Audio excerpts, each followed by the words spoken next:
All India मजलिस इत्तेहादुल मुस्लिमीन के सदर व रुकन पार्लियामेंट हैदराबाद बैरिस्टर अवैसी की जानिब से बीआरएस पार्टी पर मूसी प्रोजेक्ट ब्यूटिफिकेशन को लेकर की गई तनकीद का बीआरएस लीडर व साबिक़ वज़ीर जगदीश रेड्डी ने तबसरा किया।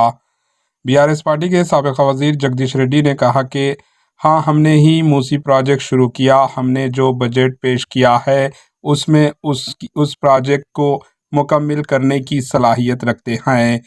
जगदीश रेड्डी ने कहा कि असद अवैसी के बारे में मुस्लिम समाज क्या सोचता है, उनसे ही पूछे। इन्होंने कहा कि अवैसी की बातों को दिल पर लेने की बिल्कुल ज़रूरत नहीं है। Bureau report, HN news.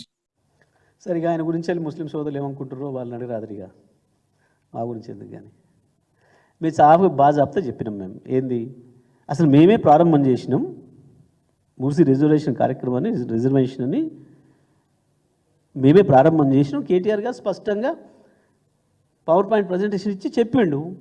ఇంకో కొత్తగా ఈయన కానీ వంతులు కాబట్టేది, ఇంకొక ఆయన దొరకబట్టేది ఏంది, ఇంకా పెద్ద పడుచుకోవాల్సిన ముచ్చట కాదు ఆయన మాటలు. కానీ एएचएन न्यूज़ को लाइक करें, शेयर करें और सब्सक्राइब करना ना भूलें।